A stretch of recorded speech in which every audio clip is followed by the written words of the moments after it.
Beautiful. Alrighty. Well, good evening to all of y'all. Thanks for being here this evening. Week 8 of our Thinking Like a Christian philosophy class. I know we've been going 8 weeks already. It's crazy. And after this week, there's only 2 more weeks left. And then you'll be, trained and highly skilled in the philosophical arts. So you can take that and run with it. But I hope you guys have been having fun with it so far. You've been learning some good things. It's been a lot of fun for me. And I was thinking about it earlier today. I'm very appreciative to all of you for being here and for engaging in conversations, even if it seems like it's hard or way over your head.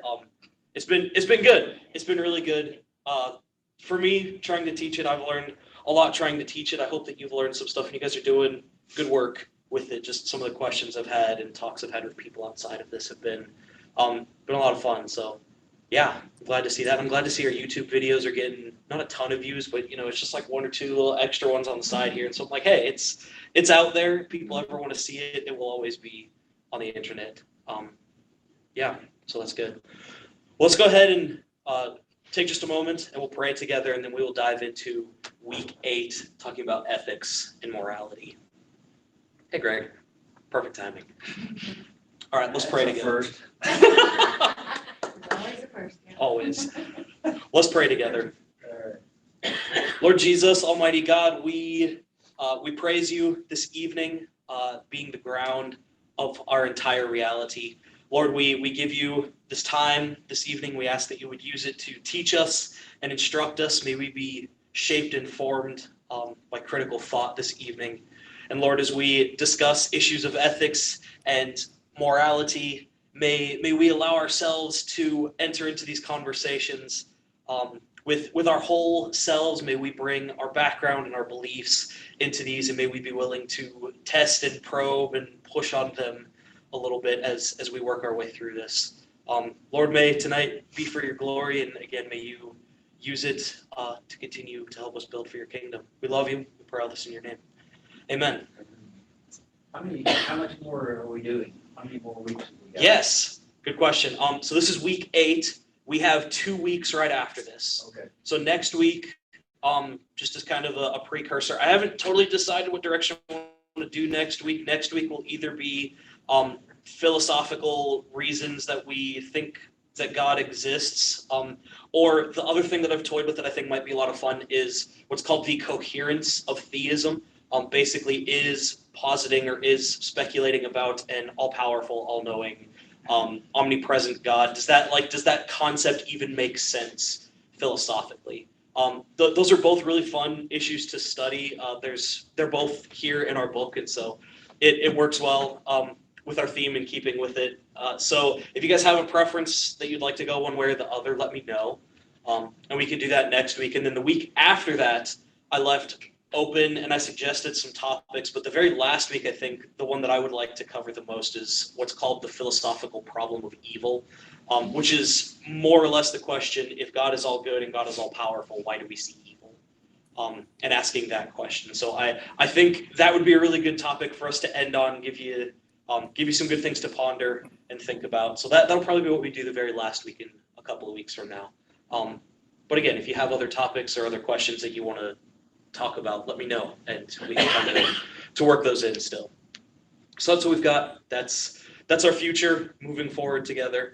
But this week, week 8, we're talking ethics and morality. I want to just make a very small distinction as we get started here. Ethics and morality are very commonly paired together, and rightfully so.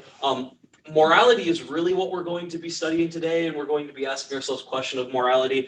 But if you hear the word ethics ever come up, ethics is simply just the study of morality. It's a pretty simple thing, but it's one of those things, again, that has a tendency to get worked in and can be confusing sometimes. So just know that ethics is the study of morality, and so when we're talking here about ethical relativism or ethical absolutism, just know that we're talking about, okay, this is a study or an understanding of morality itself. So we'll get there. But to start off, as we usually do, we're going to ask the great philosophical question: what is morality? maybe some deeper questions that go specifically into this topic are why does morality and why do morals seem to be so important to us? Like, why do they matter so much? Going and probing just a little bit deeper into it, is there some kind of objective difference between good and between evil? Or is there some kind of objective difference between a right action and a wrong action? Are there real differences between these things? And if there are, how can we tell the difference between them? What is the best ethical theory? What is the best way for us to understand morals?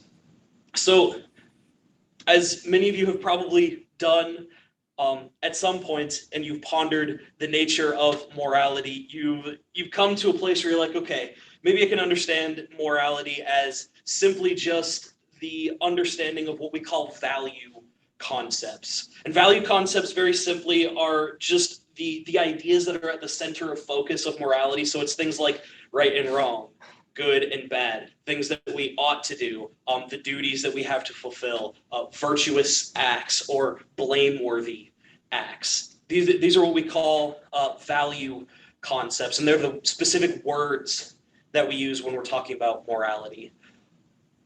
But there's a problem specifically with these central ideas, as there always is.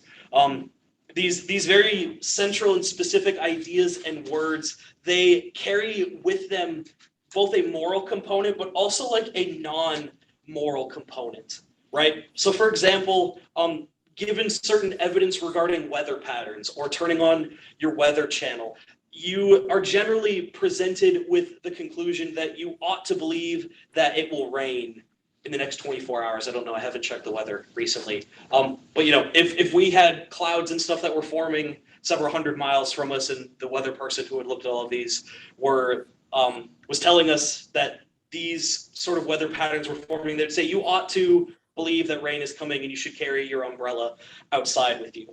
But what's hard about this is that the ought or should be offered here, this is a rational one, right? Based on the evidence, you should believe this conclusion, but there's no moral concept to it, right? If you don't believe that it's going to rain, you're not a bad person.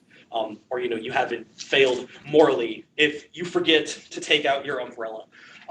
Another good example of this that people like to use is that there are some paintings that are good and that are bad, right? But these terms really, they express like aesthetic evaluations. This painting is pleasing in the way that it uses color, and this one looks like somebody just spilled spaghetti all over a piece of paper. But these, they're aesthetic qualifications, and they're not really moral ones. And so we have this dilemma, and I put again in big letters and underlined it in my notes today, because again, we have a topic that is really difficult to state like an airtight and necessary set of sufficient and necessary conditions for what we call morals, right? We have a general understanding of like what it is, but it's almost impossible to come up with an airtight set of necessary and sufficient conditions.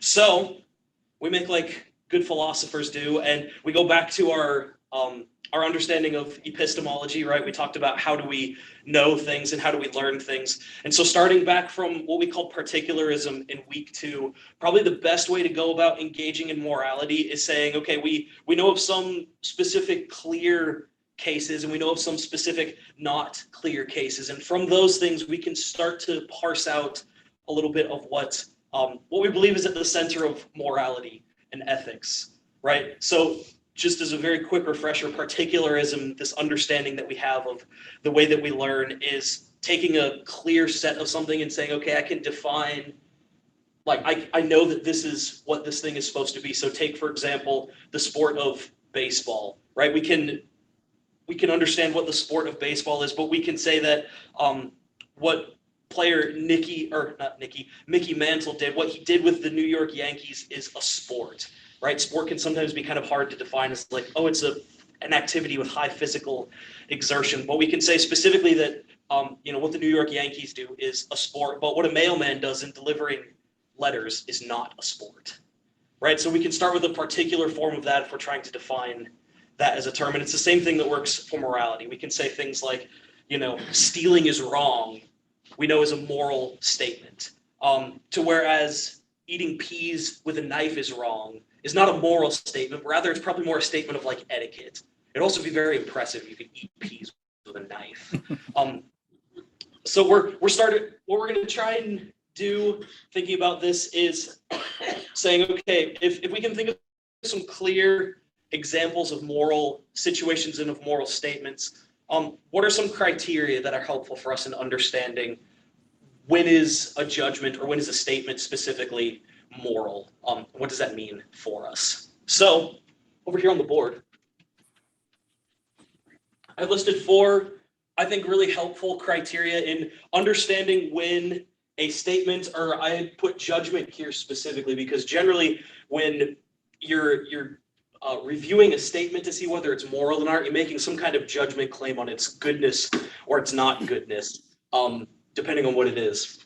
So a judgment of a specific statement is moral if the first one is a judgment is moral if it's accepted as supremely authoritative. So the point of this criteria is basically to say that morality has top priority over everything else in our lives, right? It's the thing that governs and that drives the way that we do what we do.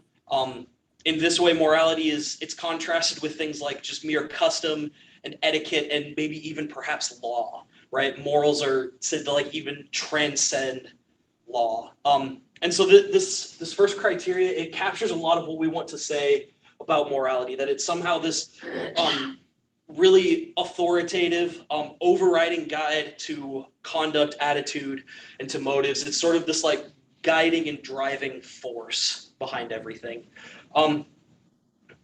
So yeah, as a good baseline, this is a good place to start. But this criteria itself, it might not be like super necessary for understanding all cases of morality. But again, it shows us and it should tell us that moral judgments are extremely important and they carry a great deal of authority. Our second moral judgment is a judgment is moral if it expresses an ought, right? This is an important aspect. It's not totally sufficient, but it is something that is necessary. And so this criteria, it expresses the distinction between a descriptive, a factual is, and a prescriptive or evaluative ought, right? So if you're telling someone that, taking care of the poor is good, you are not just simply stating a fact of, oh yeah, there are poor people and, that somehow taking care of them is just something that is, but you're prescribing an action to them. You're saying that by doing this thing, you are attaining some sort of property that is goodness or that is virtuousness. And so a judgment is truly moral. A statement is truly moral if it expresses some kind of ought. It gives you something beyond just a factual description about actions, attitudes, or motives. Yeah. And there are other points to morality besides simply providing just prescriptive action guides, right? So, for example, we know that some moral statements are used to praise and to blame, and some are merely used to describe what is right without necessarily commanding what is right to do. But this criteria does capture an important aspect of moral judgments. Like they give us something to do. They prescribe moral duties, and they don't just describe what people actually do. Statement 3, a judgment is moral if it is something that is universalizable. Super big word, a lot of fun to say. But basically, it's a judgment is moral if it is binding on all cases with the same and with relevant conditions. So it applies equally to all relevantly similar situations. And the main point of this specific criteria is to express the conviction that moral judgments, they have to be impartially applied to different moral situations. They take into account all of the morally relevant features of the situation, right? And this makes sense. If someone comes to you and they claim that one act is right and that a second act is wrong, but the person is unable to cite any kind of relevant difference between those two actions, then the judgment seems arbitrary.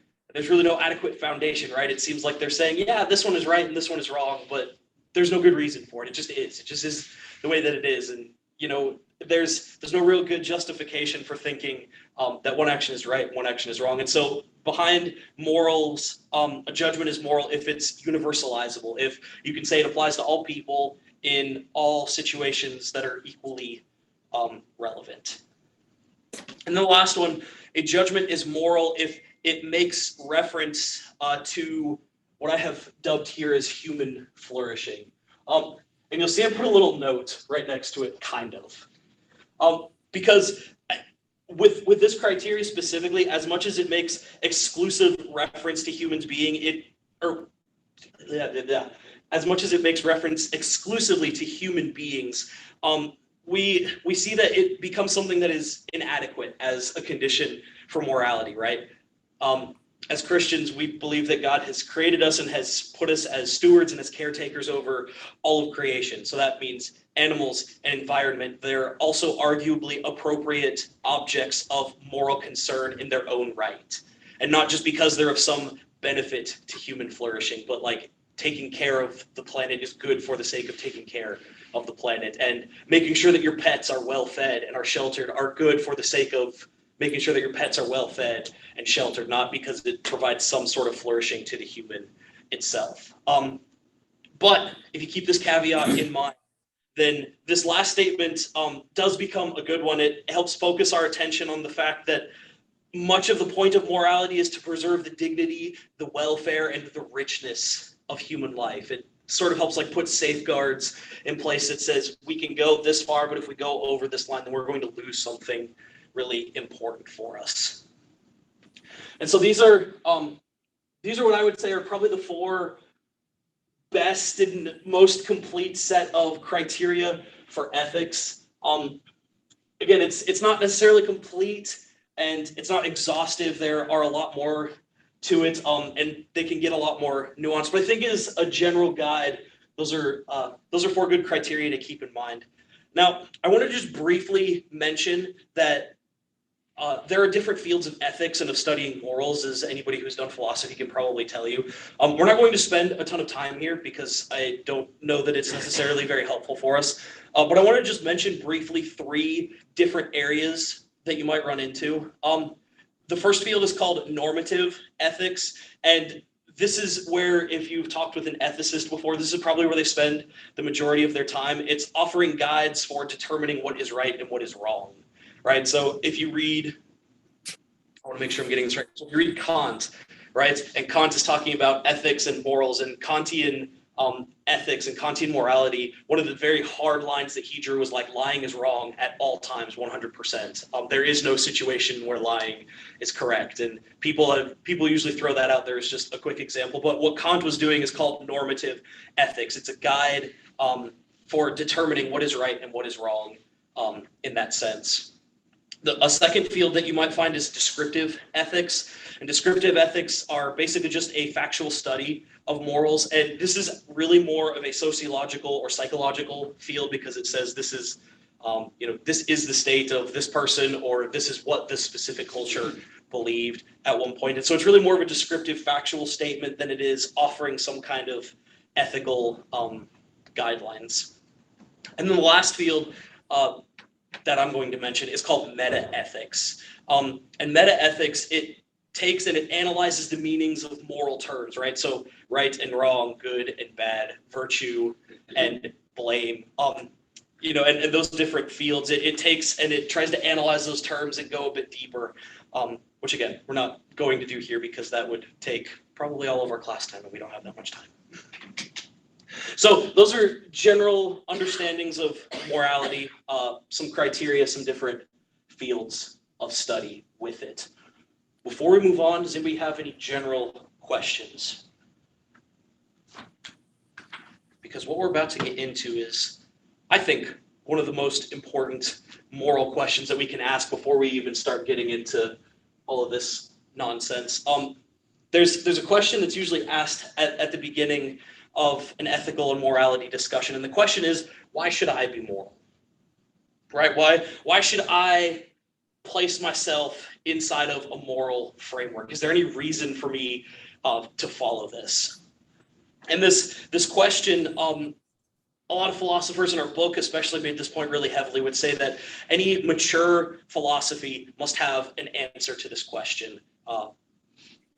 Why, right? Why should I be moral? Why should I engage in this?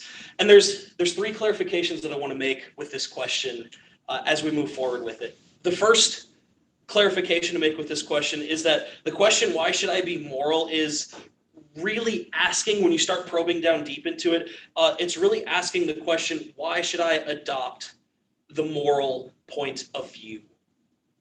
Right? It's saying that if one is willing to adopt the moral point of view, if one is willing to submit and seek and promote the dictates of some kind of universalizable morality in a mature, unbiased, and impartial way, it's really trying to ask this question: why should I put myself inside of that, or why should I put myself underneath of that system? And it's asking, right, why should I embrace this point of view? But this question also goes a little bit deeper, and the second clarification is it's asking really about a distinction between motive and between reason, right? So this why should I be moral question is asking the question of motive, right? What is it that's driving me to be moral? But it's also asking the reason question. Are there sound, logical reasons? Are there things mentally that I can put together that say that adopting a moral point of view is better or is more consistent with the way that I view the world than not adopting a moral point of view? And so this why should I be moral question is also asking, in addition to why should I adopt it, it's saying what's my motive and what's my reason for adopting it? But then getting down one more level deeper, this question is also asking what kind of justification is there for being a moral person, right? Is there a moral reason for being a moral person?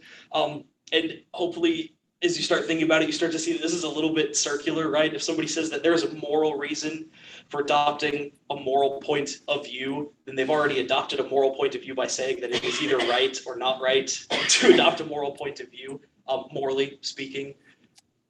Or is this justification, is it something more rational? Again, asking what are the reasons behind it, and are these good reasons? And so as we seek to formulate sort of a rational life plan, as we do philosophy, thinking really, really, really hard about something for oneself, it seems as though a well thought out and reasonable approach to the way that one will live one's life, part of that process should be answering the question, why should I be moral? And this question it's really important, and it really helps you to engage with these questions on a more personal level. And as we continue through our ethics and morality discussion, I hope anytime an ethics or morality discussion comes up, you think about this question. But just as a very brief note, there are two primary answers usually to this question, and they are the egoistic answer and the theistic answer.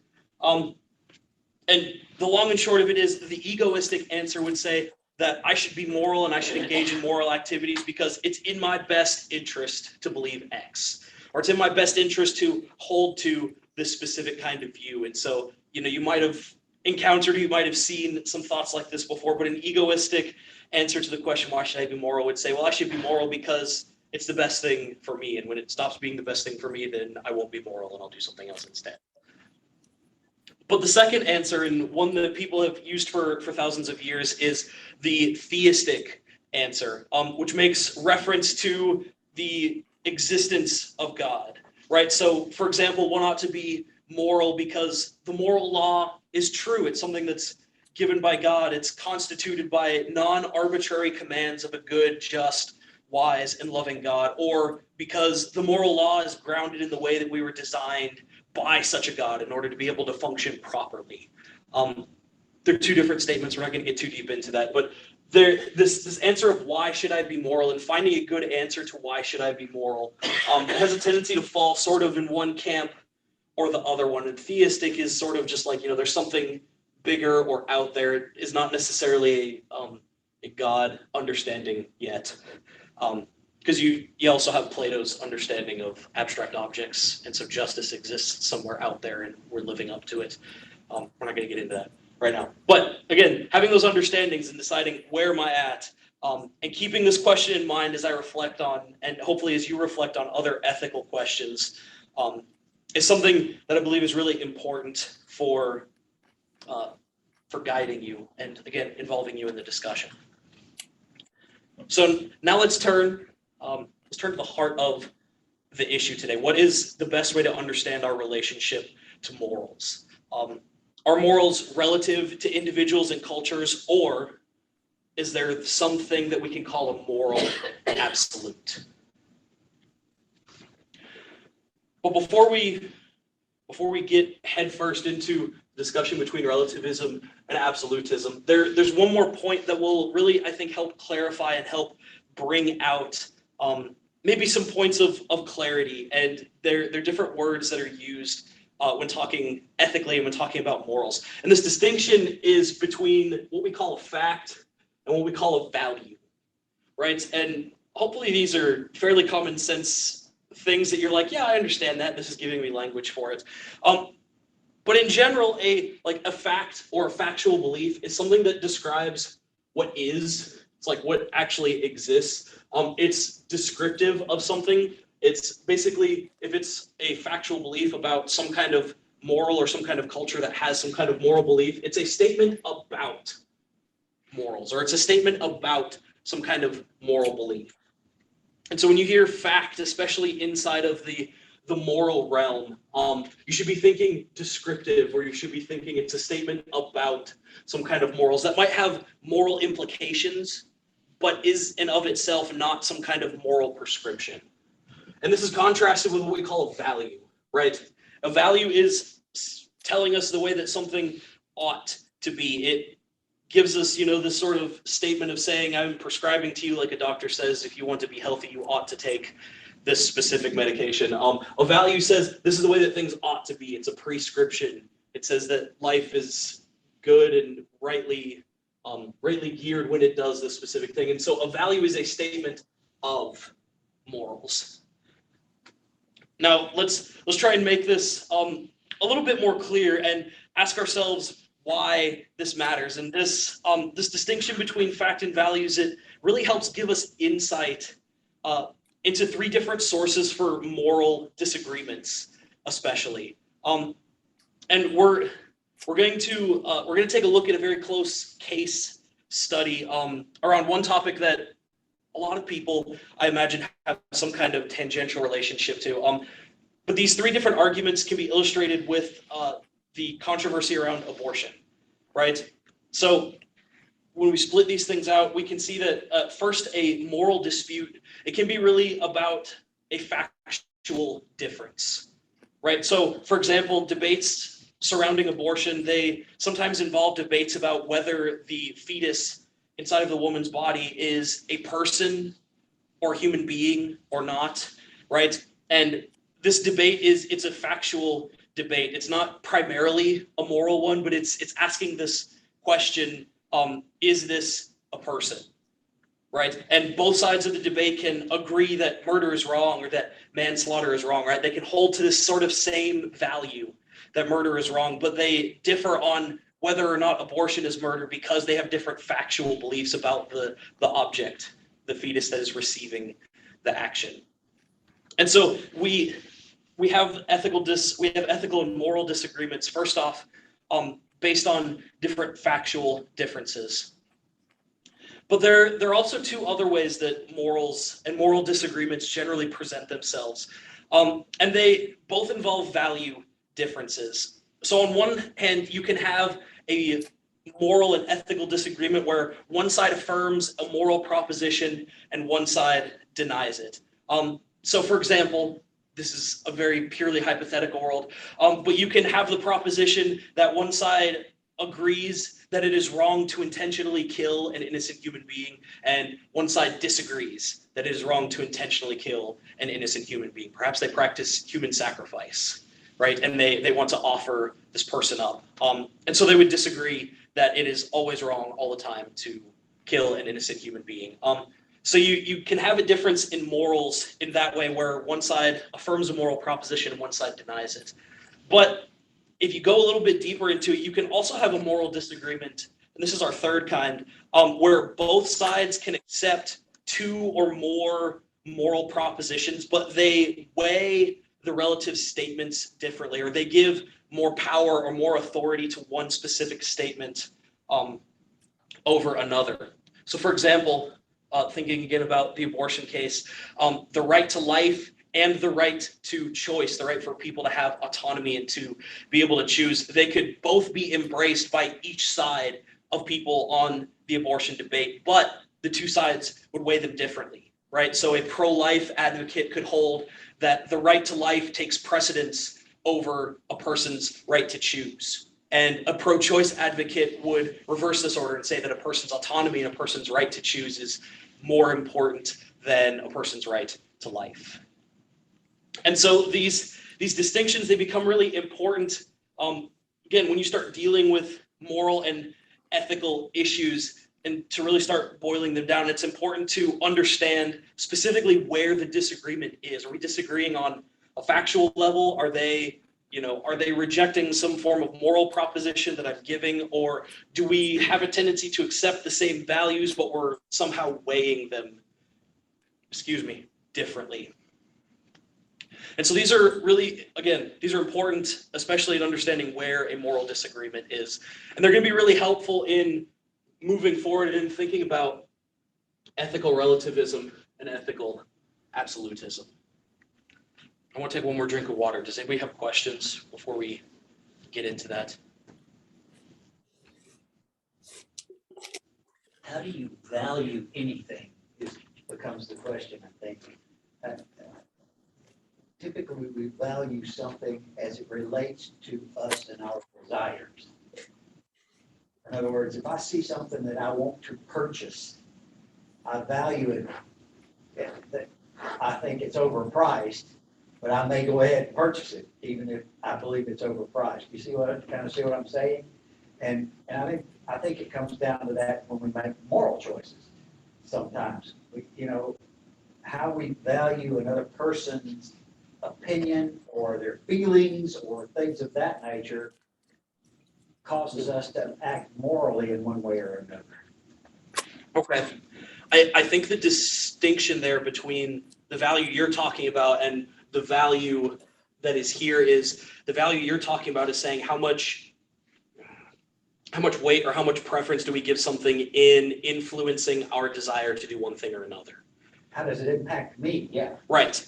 What this value is saying is that is there some form of objective rightness or wrongness? Is there one thing that we ought to do and one thing that we ought not to do? Is there some sort of prescription that says this thing that you really, really want, right? Is buying this thing a good thing to do or is it not a good thing to do? And its value is beyond more than just how it impacts you. Its value now is how much does it fall within the scale of rightness and wrongness. And so there's really two different kinds. There's, what do I value as a person says more about, my own personal desires and feelings about something, but moral values and ethical values transcend that. They go beyond and they say, where does this thing fit on sort of this scale or this understanding of rightness and wrongness? Again, what ought to be the case, or the statement of what is good and what is not good. Does that help clarify things a little bit? Because the way that the two interact, it becomes a point of confusion sometimes, right? Where people will say, well, I value this one thing. So in the abortion debate, right, when people hold these differing opinions about the right to life and the right to choice, right? A lot of times we use that value word. I value the right to life over the right to choice, or I value the right to choice over the right to life, right? And so we talk about it like that, but using it in that sense is really saying I desire or I believe that this one specific thing is more praiseworthy, is more virtuous than this other thing. But the right to life just going to say RL, and the right to choice are what we would call moral values. They are in and of themselves, they are statements, they are propositions that fall, they are things that we ought or ought not to do. So that's where the difference lies in those. And so when you hear politicians talking about, our moral values, or you hear the pastor or the preacher get up and say our moral duty to go and do these things, he's making some kind of value statement and not some kind of fact statement. Clear as mud. Well, maybe talking about our next and second to last section, will help clarify some of these different things, because getting an understanding of fact and a value and how these things all play out forces us to start asking a question. Okay, if there is some sort of moral scale, right? If there is some kind of ought, right? It is good to do one thing. You ought to do the thing that is good, and you ought not to do the thing that is bad. The question then becomes, where does the good and the bad come from? Like, what gets to set the moral scale, if you will, where this is good and this is bad, and then you have a little needle here, right, that goes back and forth, acts like what's the word I'm looking for? It acts like a scanner or an analyzer that says, yeah, this action is good or this action is not good. What gets to set the scale? How do we understand where the scale comes from? And there are two main camps that say this is how the moral scale is set. And the two camps are a relativism scale or set versus an absolutism scale or set. And the way that these two thought camps understand this scale, and it has massive implications for the way that people live their life and for the way that we interact with other people. And so we're going to talk about these, and we're going to sit with them for a little while. And we're going to start with relativism because it's on the left, and because I think that what we are seeing in our culture today, and I know we've talked about this in terms of knowledge and in terms of philosophy, but what we're really seeing today is a shift from people towards less of a cultural and social relativism towards, I know what I've called a philosophical relativism, but really it's starting to become an ethical and moral relativism. And so we're going to talk about this specifically. Now, when we look at ethical relativism, when we look at this camp that is trying to say, okay, your moral scale is based on these different things, it's, again, very important to note that it is multifaceted. There's many, many different parts to this. And there's generally 6 different theses that people bring in and talk about it. And so they're like, yeah, that one might not work as well, but then we can shift it. We can go over here and we can move it in this way. We're not going to look at all 6 of them. We're only going to look at 3 specifically, because I think that the 3 that we're looking at are the broadest categories, and they're probably the most helpful for just an average and everyday engagement. And so under cultural relativism, you have these 3 theses, and the first one is what is commonly called a cultural relativism or a descriptive relativism. And so as you might be putting pieces together with me, you're hearing, okay, that this is it's a descriptive, it's a factual thesis. A lot of times this sort of relativism, or people who are making this claim about the way that we understand morals, it's often expressed by anthropologists, sociologists, and historians. And basically the thesis that they are claiming and that they're providing for us inside of relativism is that, in fact, societies do have very different, very disagreeing views on basic ethical judgments, right? Very basic things that we would think yeah, that's a no-brainer, we just don't do that kind of thing. It seems as though different cultures have different views on what these things are. But what's really important to note here, and this is what really separates the first thesis from the second one, is that this sort of cultural and descriptive relativism, and descriptive is really the key here, it's really not a moral thesis at all. It's not a prescriptive state of morality. It's not saying that this is something that's better to do and this is something that's not better to do, but rather it's a descriptive, it's a factual statement about morality. And specifically, it's a factual and descriptive statement about different cultures and the different things that they seem to value and not value. And so because of this, it really entails no substantive moral thesis. And if you want to get a little bit deeper into it, specifically, it doesn't follow from cultural relativism. It doesn't follow from saying, America has one set of things that we hold to that, we would say, yeah, that's morally right. And China has another set of things where we'd be like, yeah, that's morally right. And saying that those two things disagree, it doesn't follow from that there are no moral absolutes at all, ever. Nor does it follow that these absolutes cannot be known, right?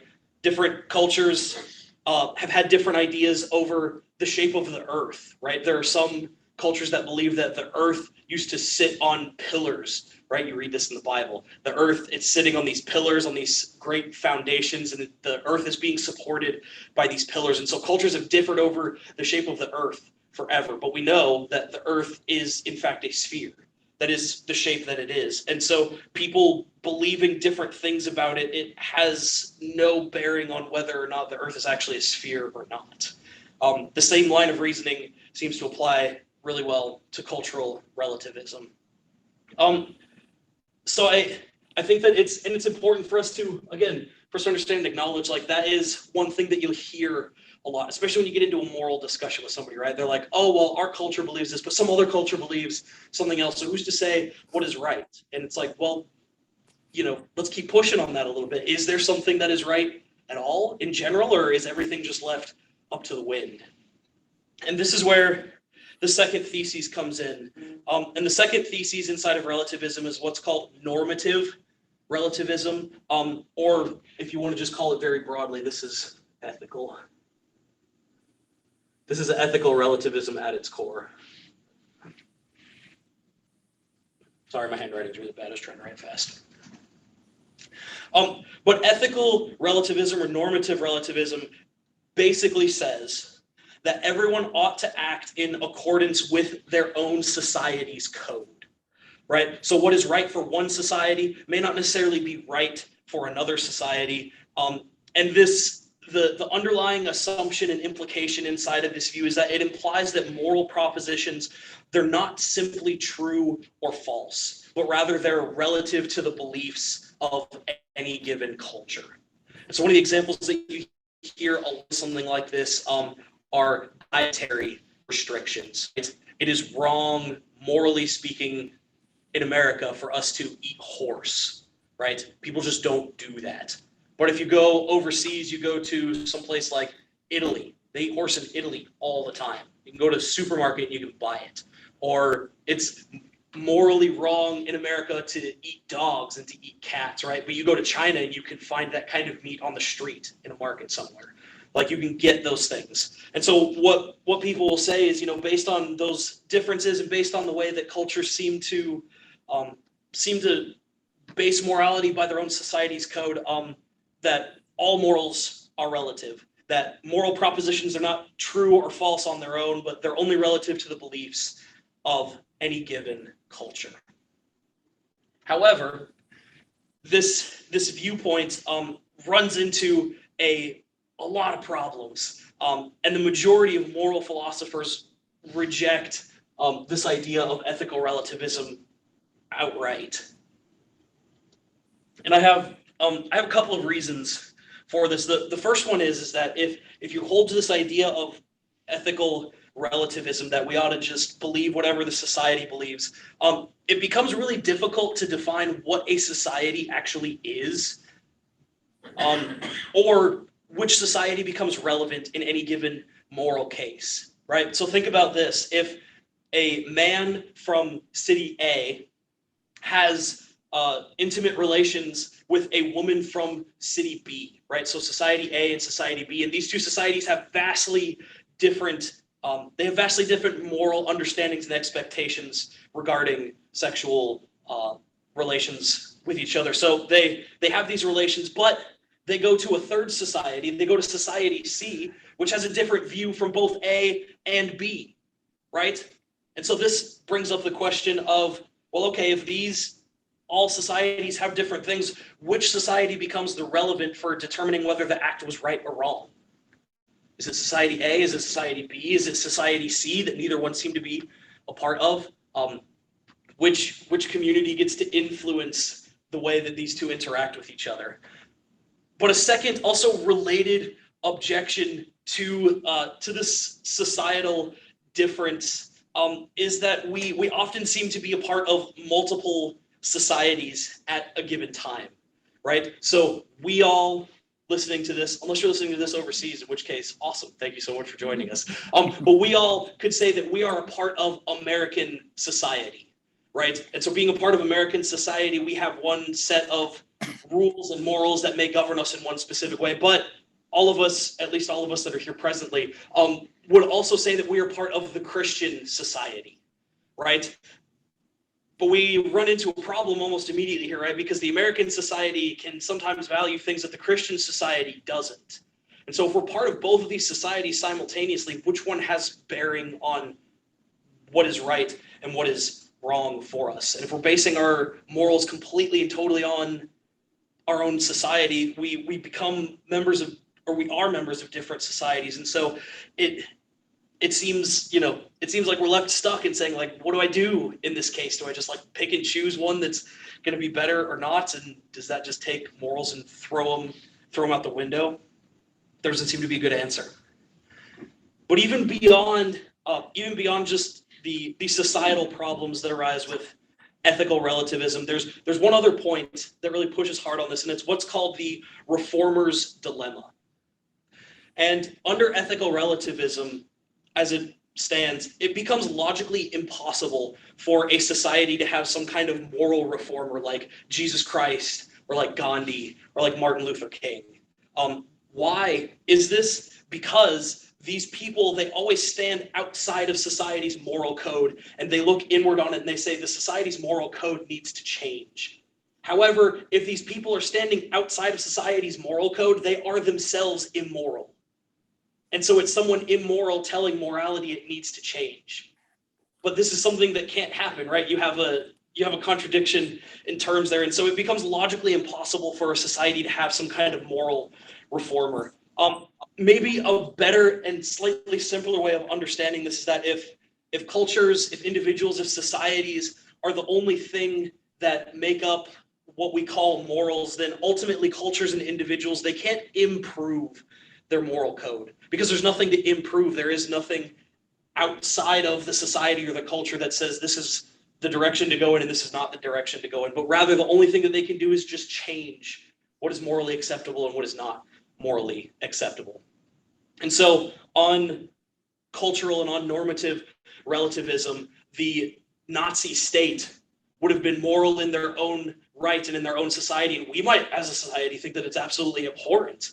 Right? We might say, no, you can't do those kind of things in our society, but for their society, it worked perfectly fine, right? Because that's the way that their society interacted with each other. And I think that almost nobody would go that far and would say, yeah, that's the way that things go, and that our society has improved upon that one. But under this idea of relativism, you can't improve a moral code. You can only change it. So ethical relativism, it seems to run into these big problems, again, right at the heart of them. And regardless as to what other ethical theory or ethical thesis that you get into inside of relativism, they all seem to run into this main problem within themselves. But there is one other point that I think is really important. There's one other thesis that I think is really important, and it's what I've called here the principle of tolerance. Right? And maybe you've seen it, or maybe you've gotten behind someone who has on their back bumper, it's a bumper sticker that says tolerance, and each letter is a different religious symbol. You've gotten behind them. I always want to stop those people and be like, hey, your bumper sticker is really interesting. Please tell me what you mean by it, because I'm so curious. But the principle of tolerance, there's really like two ways to understand it, as there usually is. There's the classical sense, which says that my views are true, that my ethical and moral beliefs are true, that I don't think that you're true, that I respect you as a person and you're right to make a case. And so I want you to, hang on to that, even though I think that your views are wrong. And in this sense, we say that we tolerate a different view, right? I don't agree with you. I think that you're wrong, but I respect you as a person. I respect your right to make your case. What's important to note about this classical sense and understanding of the principle of tolerance is that this is actually based on an absolutist idea, right? Because it still says that there is something that is right and there is still something that is wrong. And I think that I'm right and I think that you're wrong, right? Because I think that my views are closer to the way that things actually are than yours are. But I respect you as a person enough to let you make your own case and for us to be able to disagree. However, there's been something that has been popularized more by general culture. It's called the modern view of the principle of tolerance. And this really says that you should not even judge that another person's view is wrong. And this becomes really hard to dialogue with and to grapple with, because it really raises the question, like, how does this view even square up with, like, how does it fit inside of relativism? Because for one thing, the principle of tolerance, it doesn't follow naturally and it doesn't follow logically from cultural relativism, right? If our society says that, yeah, you should tolerate other people's beliefs and you should hang on to those, and, you should let other people believe what they believe, but you go to a different society and another society says, no, you shouldn't tolerate other beliefs. You should kill everyone who doesn't agree with your beliefs. It's really unclear how you can hold and say that, oh yeah, everyone should be tolerant all the time, because that becomes an absolute statement, when you can have a contradictory statement between societies of, yeah, tolerance is absolutely true, but one other society say, no, tolerance is absolutely not the way that things are.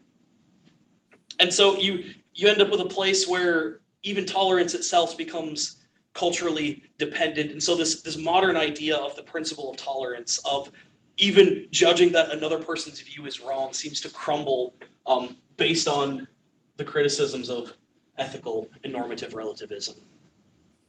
So what are we to do as thinking and philosophical people? Well, there is an alternative. And the alternative is what's called absolutism. And absolutism, on the very surface level, says that there exists some kind of objective moral absolutes. And this has three very specific meanings to it.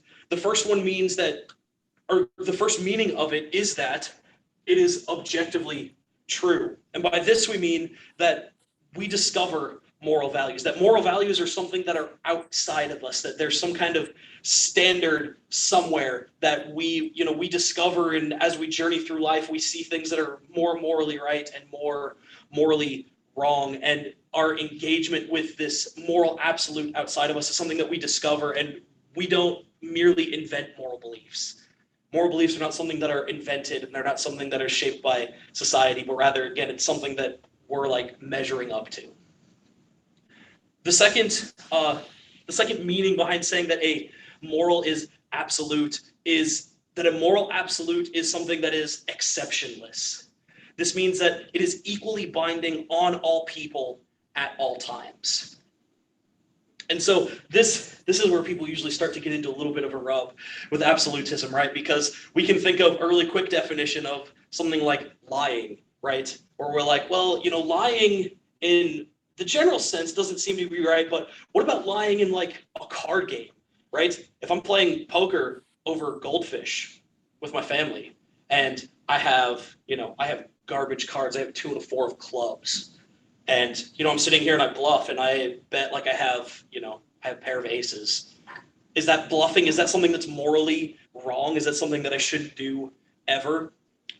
So when we're understanding this idea of a moral absolute is exceptionless, that it's equally binding on all people at all times, it's important to keep in mind that when you're talking about morals, there's what we call descriptive definitions, which again, it merely describes a certain behavior without including any kind of moral evaluation, or there's an evaluative definition, which means that you include some sort of positive or negative evaluation as part of the definition. So for example, if we were to offer a purely descriptive definition of lying, we could define lying as intentionally deceiving someone else under a purely descriptive definition.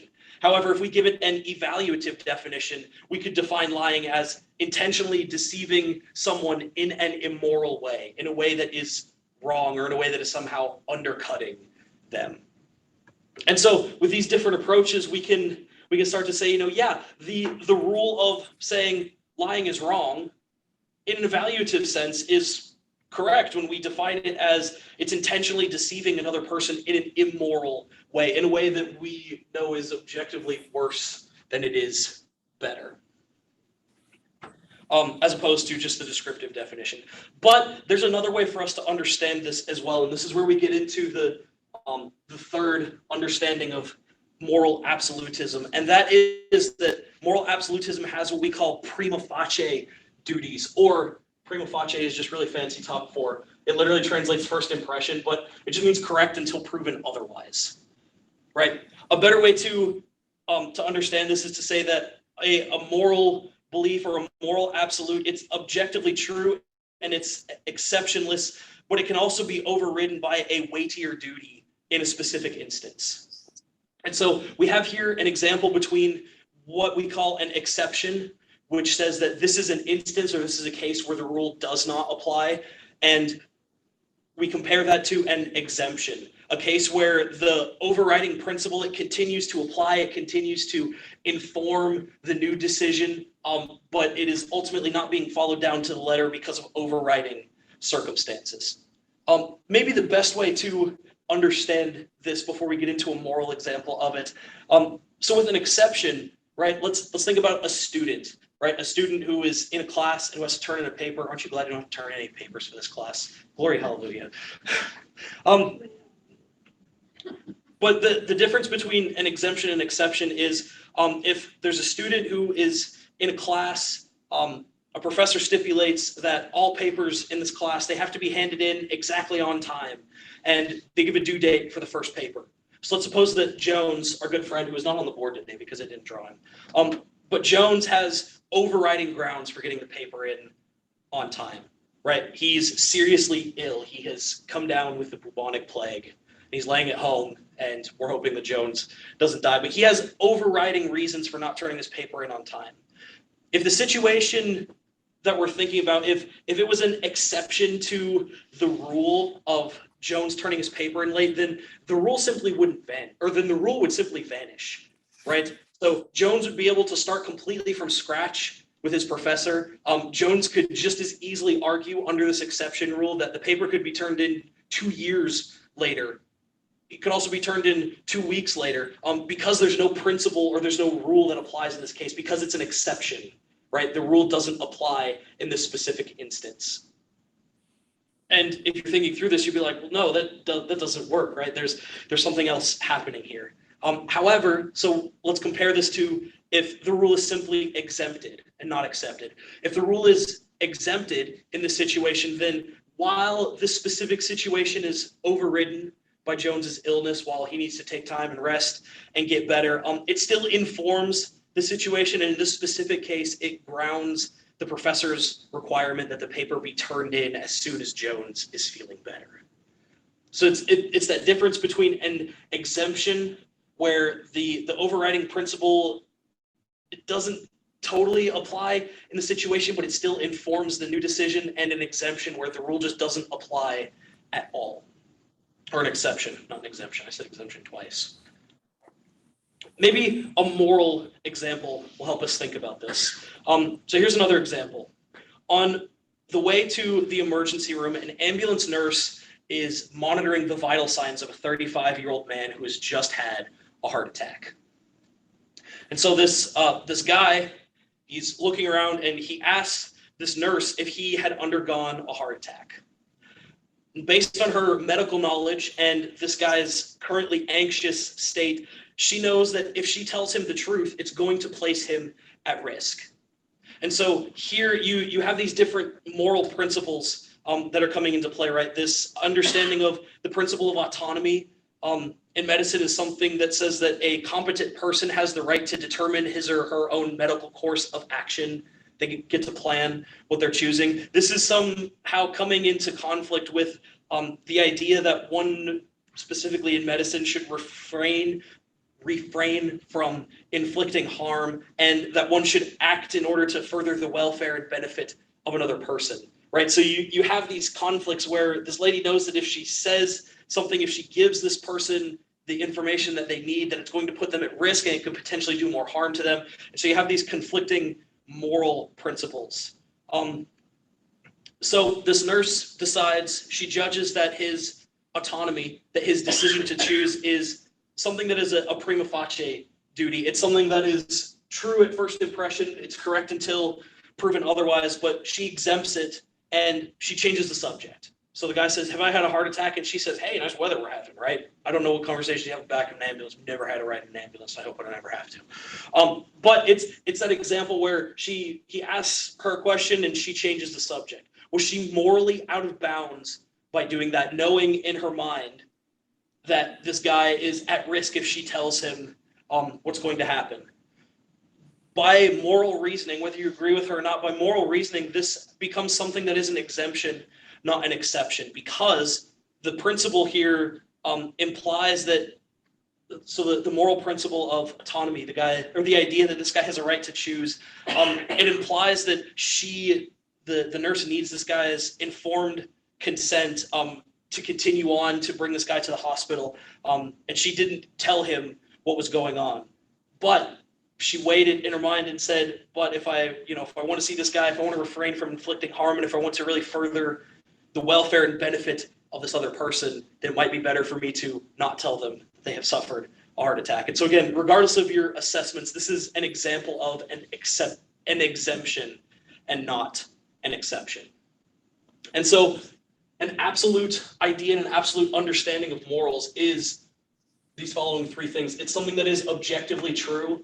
It's something that is exceptionless. There are no cases that share relevant situations where it does not hold. And there are things, there are prima facie duties that they are correct until they're proven otherwise. So one other quick question before we get to have a little bit of fun. I got my little media set up over here.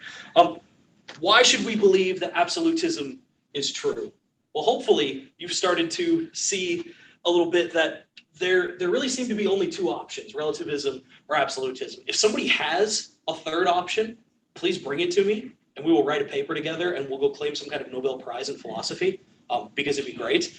But there really seem to be only two options here. And with the understanding of these two things as they are and with the descriptions that we gave, it seems as though relativism doesn't stack up, it doesn't hold up under mental scrutiny. And so the rejection of relativism leads us towards absolutism.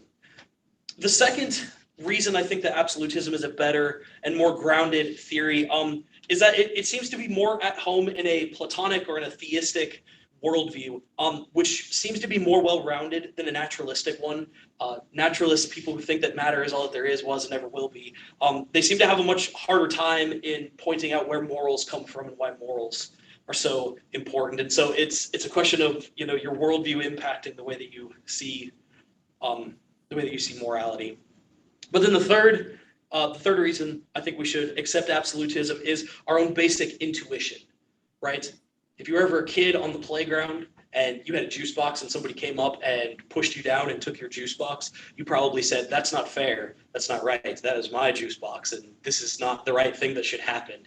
And so our gut reaction to that is to say that there's some sort of intuition, there's some sort of innate understanding that I have that, morality is a very real part of our world. And they're not infallible. I'm not saying that intuitions are infallible, but again, they're prima facie justified. They're correct until proven innocent. Or to go all the way back to week 2, as we've done already, it's a justified belief. It's something that we can hold on to realistically unless someone can provide us with a defeater for that belief. So those are all the reasons why I think morals are best understood as an absolute view, that there is some sort of absolute scale of good and bad, and the moral values that we have, the things that we ought to do, should be judged on that scale.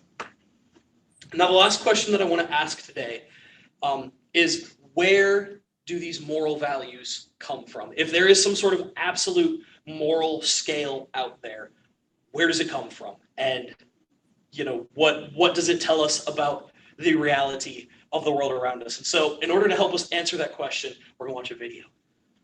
I'm going to do this first. I'm going to mute you really quick so we don't get feedback.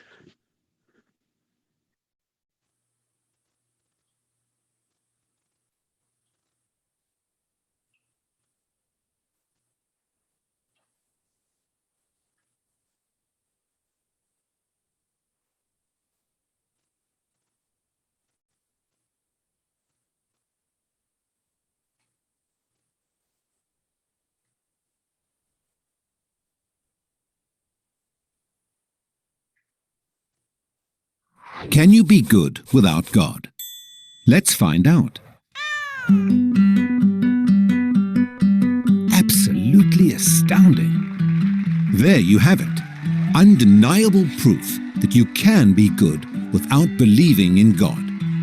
But wait, the question isn't, can you be good without believing in God? The question is, can you be good without God?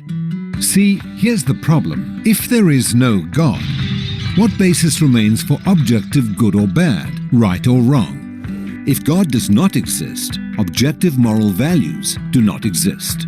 And here's why. Without some objective reference point, we have no way of saying that something is really up or down. God's nature provides an objective reference point for moral values. It's the standard against which all actions and decisions are measured. But if there's no God, there's no objective reference point. All we're left with is one person's viewpoint, which is no more valid than anyone else's viewpoint. This kind of morality is subjective, not objective. It's like a preference for strawberry ice cream. The preference is in the subject, not the object. So it doesn't apply to other people. In the same way, subjective morality applies only to the subject. It's not valid or binding for anyone else. So, in a world without God, there can be no evil and no good, nothing but blind, pitiless indifference. God has expressed his moral nature to us as commands. These provide the basis for moral duties.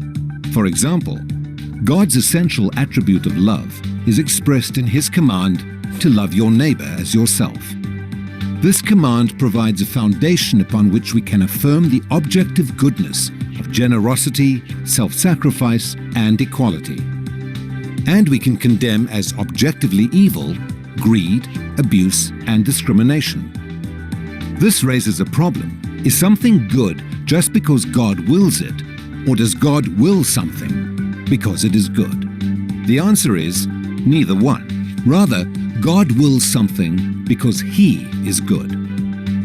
God is the standard of moral values, just as a live musical performance is the standard for a high-fidelity recording. Without your love. The more a recording sounds like the original, the better it is. Likewise, the more closely a moral action conforms to God's nature, the better it is. But if atheism is true, there is no ultimate standard. So there can be no moral obligations or duties. Who or what lays such duties upon us? No one. Remember, for the atheist, humans are just accidents of nature, highly evolved animals. But animals have no moral obligations to one another. When a cat kills a mouse, it hasn't done anything morally wrong. The cat's just being a cat. If God doesn't exist, we should view human behavior in the same way. No action should be considered morally right or wrong. But the problem is, good and bad, right and wrong, do exist. Just as our sense experience convinces us that the physical world is objectively real, our moral experience convinces us that moral values are objectively real. Every time you say, "Hey, that's not fair, that's wrong, that's an injustice," you affirm your belief in the existence of objective morals. We're well aware that child abuse, racial discrimination, and terrorism are wrong for everybody, always. Is this just a personal preference or opinion? No. The man who says that it is morally acceptable to rape little children is just as mistaken as the man who says 2 + 2 = 5. What all this amounts to, then, is a moral argument for the existence of God. If God does not exist, objective moral values and duties do not exist. But objective moral values and duties do exist. Therefore, God exists. Atheism fails to provide a foundation for the moral reality every one of us experiences every day. In fact, the existence of objective morality points us directly to the existence of God.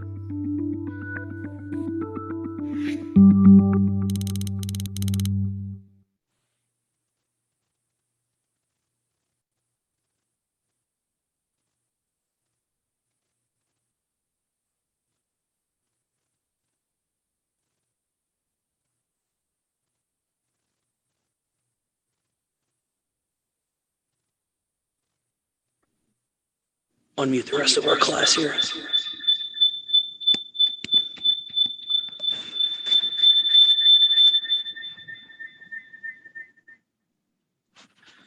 All right, so I spent the last almost hour talking specifically about the second premise inside of that moral argument, right? That objective moral values and duties do in fact exist. And so if you want to know the second premise, why I defend that and why I think that we should hold to an absolutist viewpoint, which is what that says, please go back and watch the last hour of class. But the first premise in that says that if God does not exist, objective moral values and duties do not exist. A really, really simple way to understand this premise says that if there is no moral lawgiver, there is no moral law. Or if there is no moral absolute standard setter, there is no moral absolute standard. And so it's saying that there's got to be some kind of giver for this standard. And this is where I mentioned it earlier, but this is where Plato and theism split ways. Because Plato believed that there were what he called abstract objects, these things that just existed by themselves eternally and forever. And theism would say that these things have some kind of grounding or rooting being created by God. And so there's a split that happens here where theism says that abstract objects have no bearing on the way that we do things, right? The number 7 being an abstract object, if it exists somewhere, the number 7 doesn't determine or dictate my actions in any way, shape, or form. It has no kind of causal properties on me, making me do or telling me I should or shouldn't do anything. And so abstract objects don't seem to work or exist in the same way that personal beings do. And the premise goes a little bit deeper than that, but more or less what the first premise says is that in order for there to be some kind of absolute moral standard, there has to be some kind of moral absolute standard giver. And then the second premise says, well, there is some kind of absolute moral standard. Again, see the last hour. Therefore, there is some kind of absolute moral standard giver. And that is the being that we call God. So it tells us something about our experienced world around us. So that was what I wanted to end with. Where do our moral values come from? Ultimately, they're rooted and grounded in God and in God's character. If you're interested in looking a little bit deeper at the dilemma that they proposed right towards the end of the video, is something good because God wills it, or does God will something because it's good? It's actually a very ancient dialogue. It was originally proposed by a guy, I'm going to spell this wrong.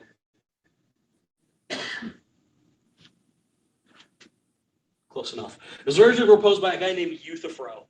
He was a contemporary of Socrates, and he proposed this idea to Socrates and said that your understanding of this absolute good can't work, right? Because if God wills something or something is good because God wills it, then that means that the good is arbitrary. It's wholly dependent upon God's whim. And so God could will one day that loving your neighbor as yourself is morally good, and the next day could will that, murdering everyone within a 10-foot radius of you is absolutely good. And that's just the thing. That's the case. And so, the absolute good, it just doesn't make any sense. But then on the flip side, he said, or does God will something because it's good? And what Euthyphro would say there is, well, if God is willing something because it's already good, then it seems like there's some kind of good outside of God that God is willing and is saying, yes, this thing is really good and you should follow this thing. But if God is willing something, God is saying we should do something because something is good outside of himself, and that means that God ceases to be God, and we should count that thing that is super good as God. So Euthyphro proposed this dilemma, and if you know anything about philosophical dilemmas, they're problems that have only two options, one or two. And so Euthyphro's dilemma, philosophers found, is actually a false dilemma because there's a third option. And the third option that they said in the video is God wills something because he is good. And so what that does is it says morality and God's own willing is actually just an extension of God's nature. God can't will something against himself. Which starts to make sense when you stack it up against Scripture, right? It says that God can't sin because God can't act outside of his own nature, right? I can't act in a way that would make me somehow not human because by my very nature I am human. In the same way, God cannot act in some way that would make him not God because it's an extension, it's an expression of his very nature. So God wills something because he is good, and God wills it as an expression, as an extension of his very essence, of his very nature. And so morality not only tells us that God exists, but it tells us something further about the nature of this God that does exist, a God who is loving, a God who is merciful, a God who is compassionate and gracious, a God who is slow to anger, who is abounding in steadfast love. That's Exodus 34, but you get the point. So, we have about 5 minutes-ish left. Do we have questions or comments or concerns? Lots of things to ponder this week, as there always are.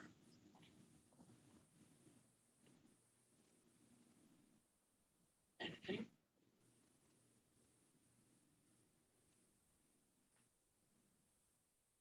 Okay.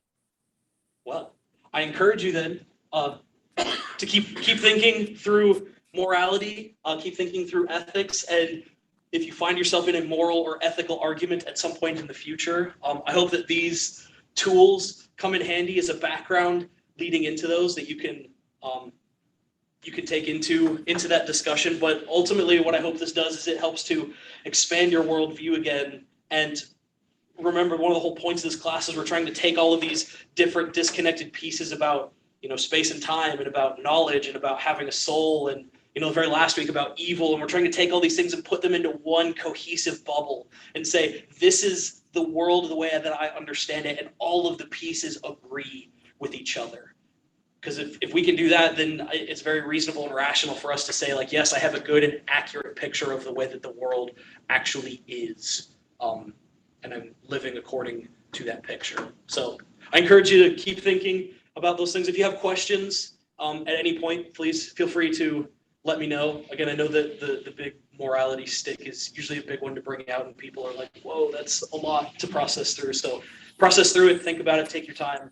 There's no rush. But yeah, if you have questions, let me know. And then also, just as a reminder, if you have a preference for next week, if you want to talk existence of God, we can do that. Or if you want to talk coherence of theism, is the idea of God, is it something that is intelligent? Is it something that is understandable? And is it something that, again, fits like inside of a nice, I don't want to say nice and neat little bubble because, it's always dangerous trying to put God in a box, but is it something that makes sense, right? Or is the idea of omnipotence and omnipresence and omniscience, are those things just absurd and there's no reason that we should believe that they are what they are? So let me know if you have a preference one way or the other next week. If I don't hear back from people by Sunday, then I'll just make a choice and we'll go with it.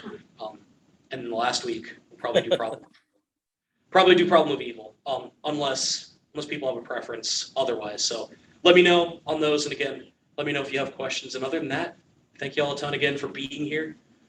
It's a pleasure to see you this evening, and see you next week. Thank you, Pastor. Thank you, Bob.